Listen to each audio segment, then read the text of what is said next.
have a particular activity that a chaperone wanted to make sure was part of as many trips as possible. And today we weren't able to secure tickets for everyone, but we were able to secure a couple. So right now, we're at Mr. King. Yes. Come here. Alex, move. Alex. Mr. King, can you tell me an activity that you would love to be part of this trip? Well, I'd like to go to see the presidential booth at Ford's Theater. All right, let's do that.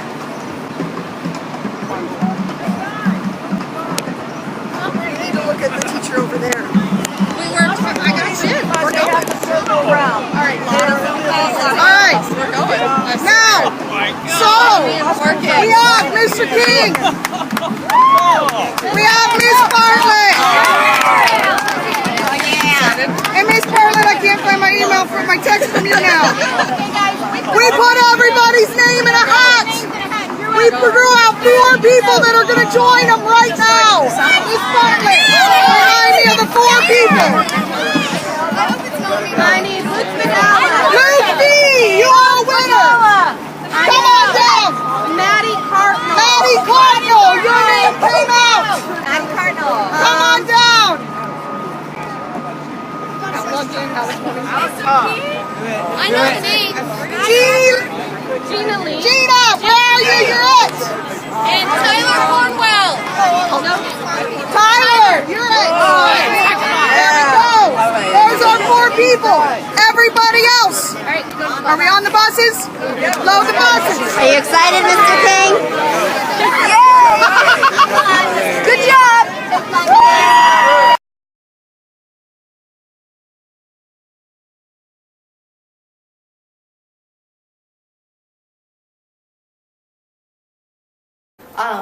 So I know you all have been here a little bit, but I'm going to give a background, just if that's okay. Okay, great. So this is the historic lobby.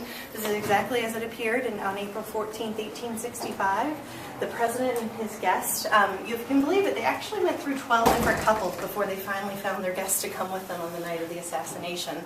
Their guest ended up being Clara Harris, who was a friend of Mary Todd Lincoln's, and her fiance, Major Rathbone. So they are going to arrive here at about 8:30 p.m. and the show's already going to be taking place inside. I like for everyone to kind of pay attention to this life mask that was done. This was done right before President Lincoln was sworn into office. And we're going to see another life mask downstairs in the museum, and you can see how much he aged in 4 short years. You'll see it happens in a lot of our presidents, but this is how he looked when he came into office. So on April 14th, 1865, the President and Mrs. Lincoln and their guests come up these exact same stairs here. And like I said, the show had already started.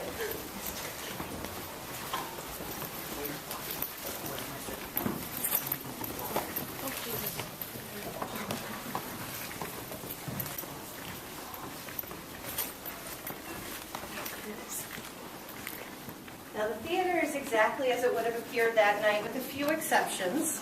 The set you see is not what the set looked like that night. This is the set for the show you're going to see tonight, 110 in the Shade.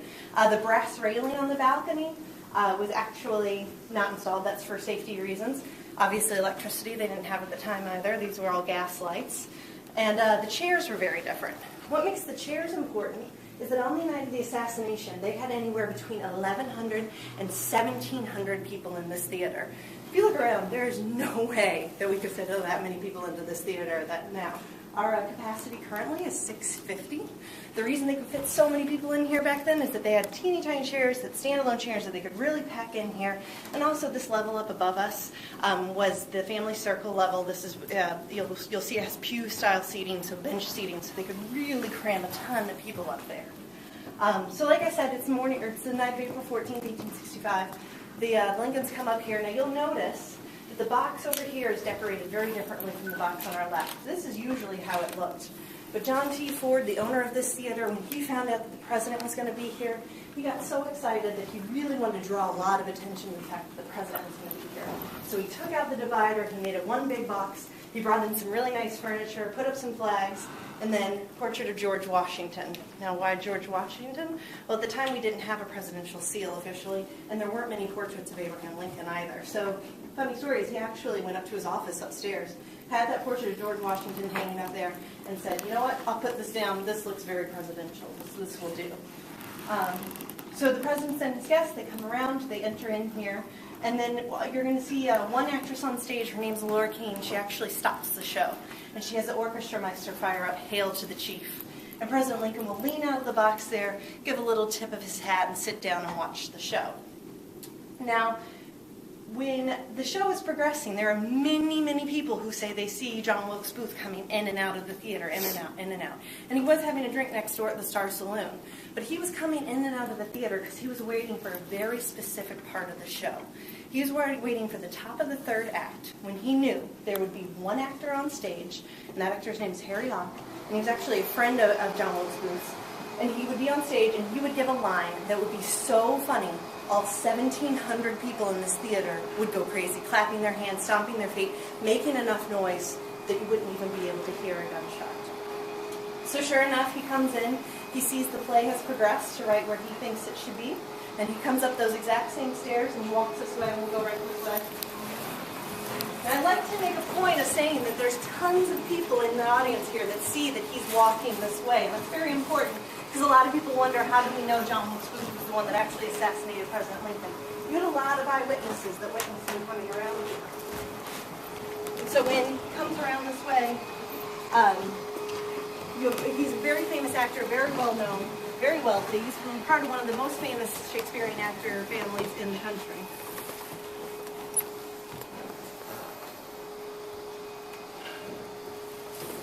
And he's actually so famous that President Lincoln had actually seen him perform on our stage once before and was a fan. He actually asked to meet him after he saw him perform on our stage. And John Wilkes Booth denied him. He said, no, like, I don't want to meet him. He really believed that President Lincoln's ideas for this country were misguided. He thought he was a tyrant, a dictator. He just really didn't believe in the direction President Lincoln was taking the country. But all of this kind of makes it start to make a little bit more sense of how he got the kind of access to the president. Because not only was he an extremely famous actor, but the president was a fan. He actually thought John Wilkes Booth was very talented. So now, President Lincoln did not have he did have a bodyguard. However, the bodyguard was only ordered to travel with him to and from places. So it is true that the bodyguard was next door getting drunk at the Star Saloon. But as far as I know, there were no laws against a drunk carriage driving at the time. So he will be arrested for possibly having part of the conspiracy, but he'll be dismissed. He'll realize that he doesn't even have any part of this conspiracy. So John Wilkes Booth is getting drunk next door, or I'm sorry, the bodyguard is getting drunk at the Star Saloon next door. There's no Secret Service to be had. So there's really nobody out here protecting the door, except that there is a messenger sitting right about here. And this messenger is simply here if anyone needs to get a message to the president, because we are still technically at war, even though Lee had just surrendered to Grand Appomattox. Sorry, I'm hoping that Joe has some good news for me. Did you?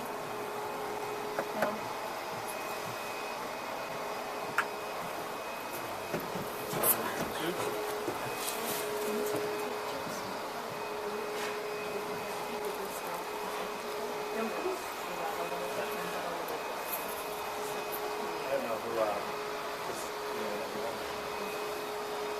I just live across the street. No go. I mean, I'll keep looking, and if I can find you, Yes, please. I'll come track you down. Okay? Thank you, Joe. Yep, no problem. My pleasure. So we're still looking for the keys, but we're going to find them. Why don't we have Mr. Kenny, right? King, come down here. So like I say, John Wilkes Booth comes this way, right the way Mr. King does, and he comes to this messenger, and all he does is simply hand him his business card. And the messenger says, well, go right on in. So, as John Wilkes Booth does, why don't you just go ahead and give it a go, even though we seem to have misplaced the keys. Going in.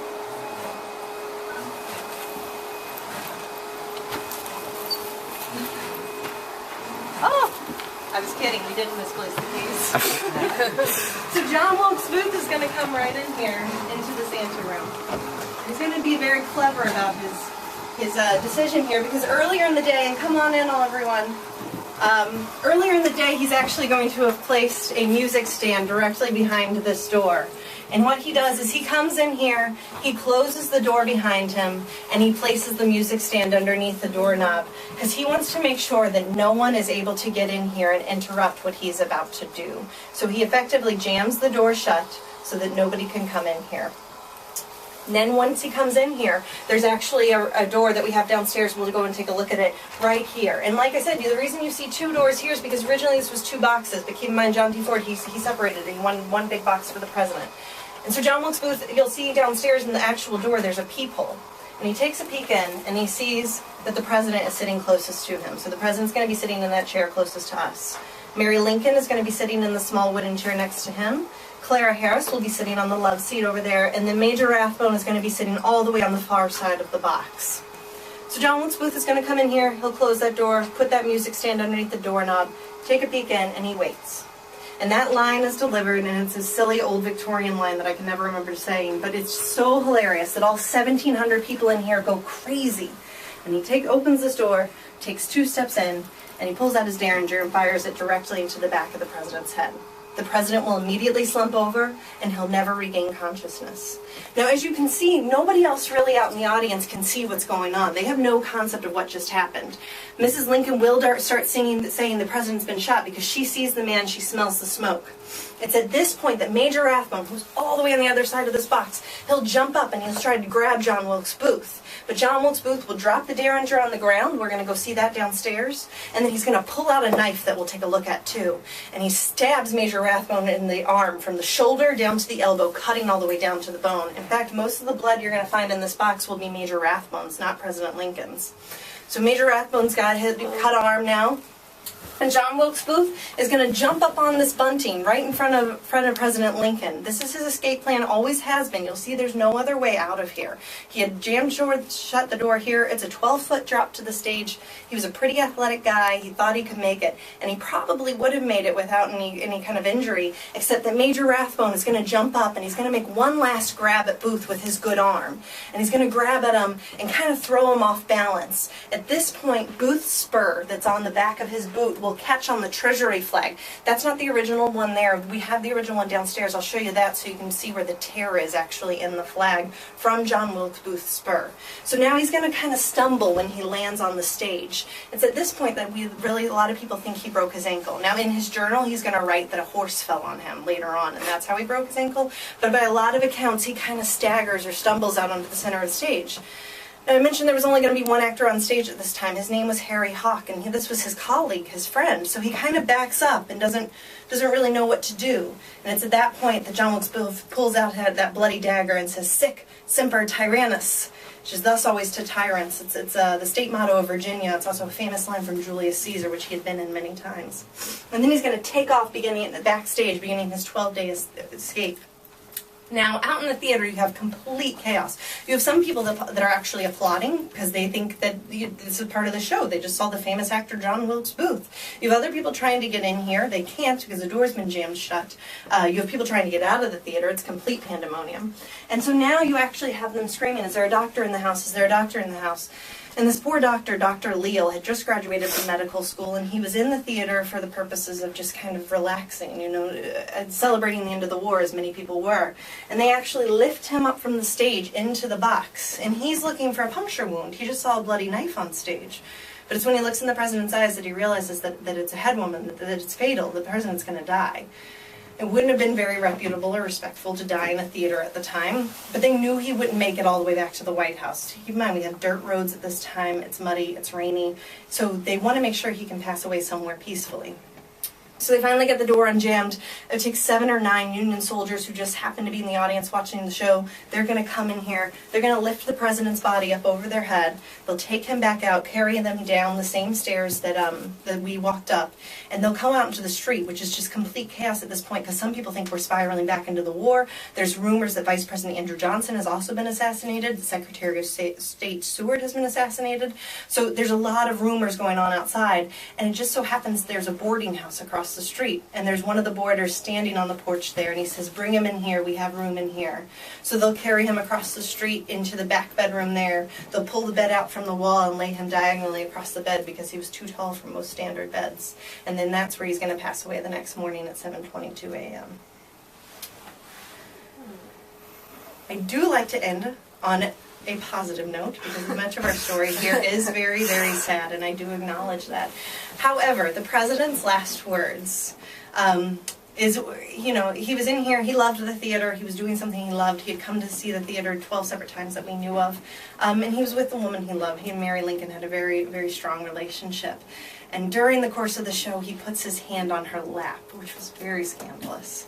And she says, oh, what will Clara think? And he says, she won't think anything of it. And those were his last words. So I like to think that he was here doing something he enjoyed, with the war coming to an end, with the woman that he loved, and that was the final place he was in when he was assassinated. So please take pictures, and then we'll go downstairs and see the museum.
Background about President Lincoln and his family. They actually had 4 sons. Their oldest son, Robert Todd Lincoln, who you'll see over here, he's the only one who's going to live into adulthood. You all can come in here. He'll live into adulthood. He'll actually be at the dedication of the Lincoln Memorial in 1921. He'll live into his 80s. All the other 3 sons are going to die before they turn 18. So Mary Lincoln, a lot of people say that she was crazy or whatever. I mean, she had a really hard go of it. She saw her husband shot in front of her, and she had lost three boys before they reached adulthood. Their second son, Eddie, is going to die in infancy before they even get to Washington, D.C. Their third son, Willie, will die while they're in the White House. He'll die of typhoid fever. And by all accounts, President and Mrs. Lincoln weren't the same after that. They both really they kept his room the same in the White House. They'd go and visit it, be mourning him often. And then their youngest, Tad, I like this picture. You don't see President Lincoln smiling very often, so that's a nice photo. He actually got away with tons of stuff after Willie died. He was very mischievous. He'd tie a chair to a goat and ride him through a White House. He'd charge cabinet members a nickel to enter into their meetings. He pardoned the first White House turkey. They were about to slaughter a turkey on the White House lawn, and he said, "Oh, Papa, please pardon that turkey." And that's how that happened. They pardoned the turkey, and President Lincoln was actually the one who made Thanksgiving a federal holiday. So that he will actually be at the National Theater just down the street on the night of his father's assassination. He'll be seeing a production of Aladdin. The stage manager will come out on stage and say the president's been shot, and that's how he learns about his dad dying. A few years later, will go on a cruise with Mary Lincoln over to Europe, and he'll contract some disease, and he'll pass away right before his 18th birthday. So like I said, pretty sad story here. Doesn't get much happier, but and then the other odd thing is Robert Lincoln is actually nearby at 3 presidential assassinations. On the night of this assassination, he's actually at the White House. He had just returned from the Civil War. And then both McKinley and Garfield, he's within a few feet of both of those presidents when they're assassinated. He becomes very superstitious about this, won't actually meet any president after that because he gets so concerned about that coincidence. And just in here, I like to point out Tad's toy sword. It looks very different from any other sword I've ever seen today. I don't think that's considered a toy nowadays. And then in here, you just see some of the things from President Lincoln's presidency. The gloves he hated to wear, but Mary loved for him to wear. A quilt that Elizabeth Keckley, a good friend of the First Ladies, she made that for him.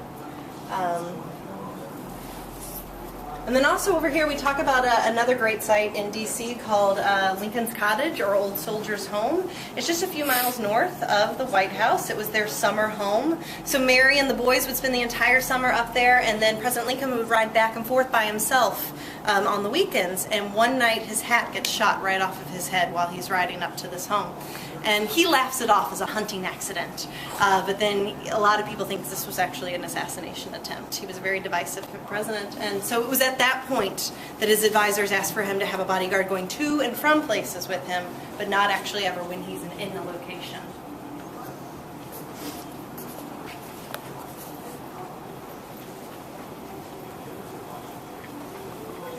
And of course, talking about the Emancipation Proclamation and the 13th Amendment, President Lincoln really, when he came into office, it was very important for him to not necessarily abolish slavery, but to stop the spread of it. But as the war went on, he really realized that this was an opportunity and the catalyst for him to be able to abolish it. These are the chairs that were originally upstairs. So you can kind of see why they were able to really cram a ton of people in there. So this is what everyone would sit in before we installed the nice new theater chairs that you guys will appreciate tonight. I used to sit on that. Yeah, that was what they used to have to sit in for 2 hours. It's kind of like Mary Todd's chair. Exactly. I always have wondered that. They moved in all this great furniture into that box, and then Mary gets stuck with this small wooden chair. And Martin, like, she's like a friend of the president. She's the wife. Yeah, she's the first lady. Yeah, He's the actual if you're wondering what our John Wilkes Booth looked, this is him. He was, like I said, a very famous actor. His father was probably the most famous Shakespearean actor of the time. We have come to dedicate a portion of that field as a final resting place for those who here gave their life that nation might live. It is altogether fitting and proper that we should do it. But in a larger sense, we cannot dedicate. So what you see here behind me is a kind of replica of what Andrew Johnson is going to call the nest that hatched the rotten egg. It's the Surratt boarding house. This is where all the conspirators met. This is where they came up with their plan to kidnap the president, which was the original conspiracy. They were going to kidnap the president. They were going to take him down to Richmond, Virginia, which was the capital of the Confederacy, and hold him for a ransom for releasing Confederate soldiers. Well, they lay and they wait outside of that Lincoln Cottage actually one night, and it just happens to be one of those nights that the president works forever. He doesn't actually end up coming to the Lincoln Cottage. He stays at the White House. They scratch the plan. Next thing you know, Lee Sanders granted Appomattox. There's no point to kidnap the president anymore. I mean, what are you going to do? The war is virtually over. And it's not until the morning of April 14th, 1865, that John Wilkes Booth is sitting on our front stoop collecting his mail, because that's what a lot of actors did at the time. They'd have their mail delivered to a theater. And he's sitting there reading his mail, and as John T. Ford, who owns the theater, comes out and says, "Boy, oh boy, Booth, guess who's going to be here tonight? The president." And this is about 10:30 that morning, and it's going to be at 10:30 at night he's going to kill the president. So he really hatched this plan very quickly. And he's going to call in some of his co-conspirators in to assassinate the vice president and the Secretary of State Seward. So we'll go in here. You can still go see this building. Yeah. So it's up, now it's at 604 H Street, so it's at 6th and H, it's just a couple of blocks away. It's a Chinese food restaurant called Walk and Roll. The food is meh. They have karaoke upstairs, that's amazing.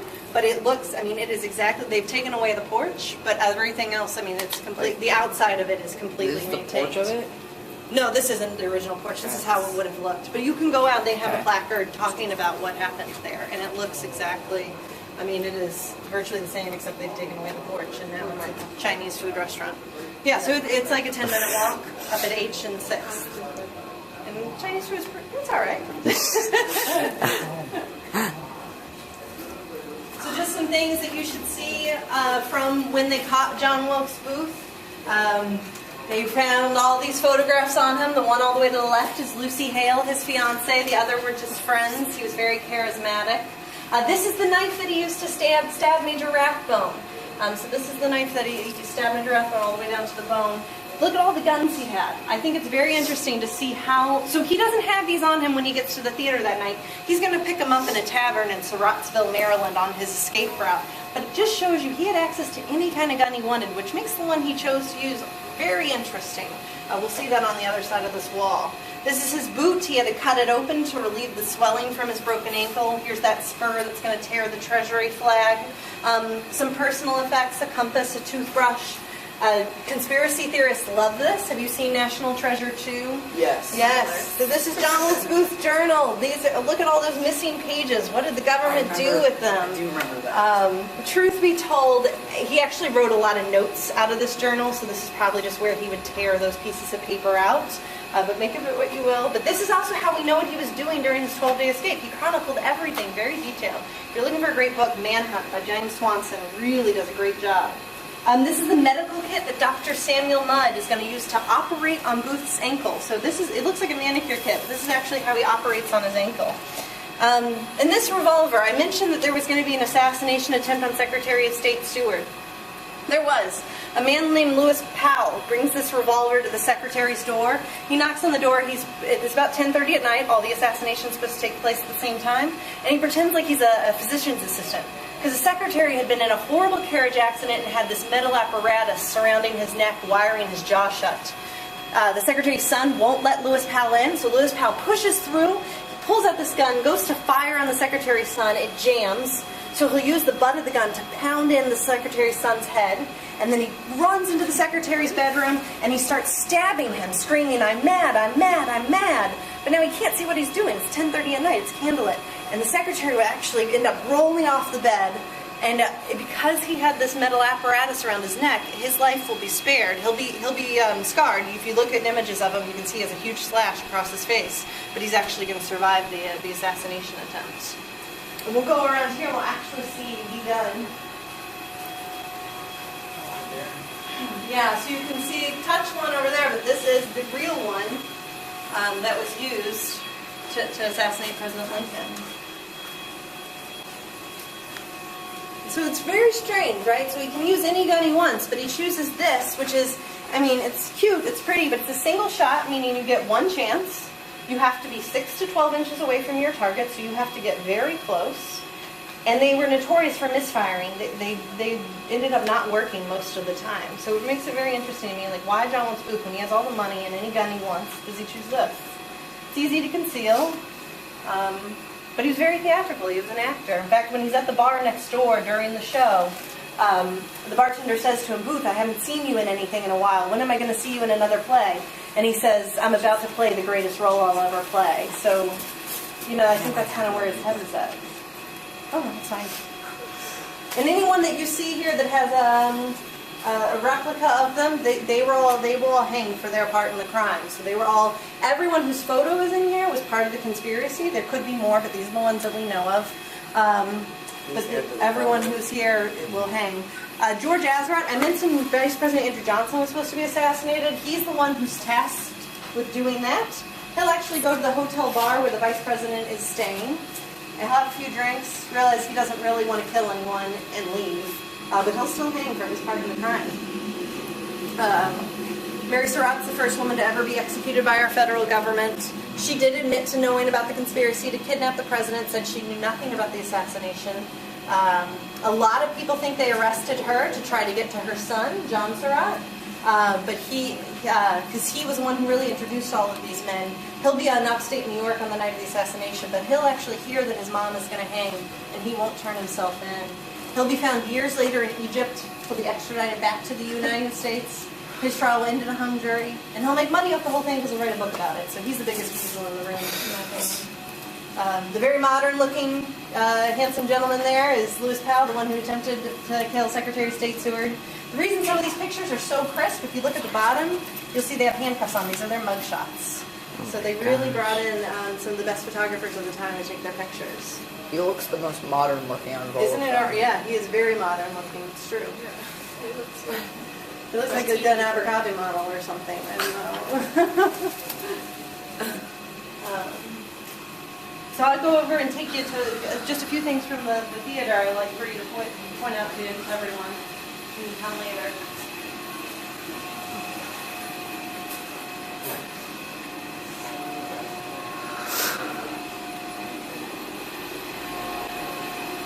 We're actually getting a new exhibit Carl Bursch did a painting on the night of the assassination. It's the only eyewitness account of the assassination. So he painted, he was staying in a house across the street. So we're getting it. It's going to be the first time it's going to be displayed in like 40 years. So next time you come, that'll be here. So in the background here, I know it's really dark, but we're trying to preserve the flag.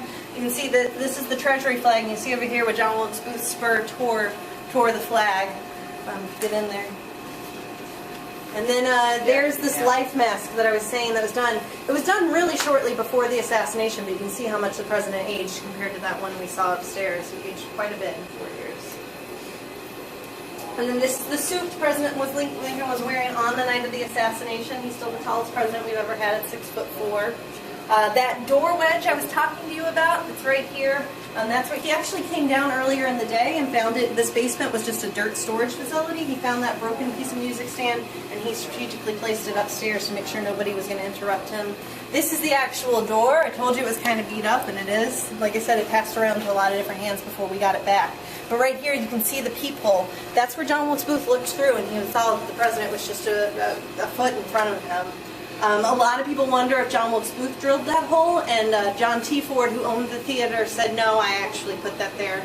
He said he liked to keep an eye on his VIPs, which is very strange. We don't do that anymore at the theater, but that was the purpose of that. And then down here, the bloody pillow.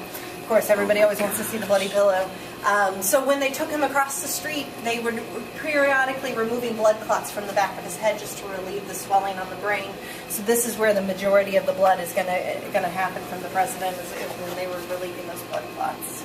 We have a teacher I used to teach with in another building, and she says the way the story goes, one of her relatives was here at the theater that night, and when they went to move the president across the street, her relative grabbed the back of his head and walked across the street holding his head as they walked across.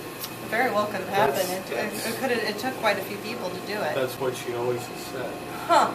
I mean, I know that Laura Keene, the actress, she was the featured actress of the night, she actually asked to go up into the box, and she holds the president's head in her lap, and her dress was covered in blood.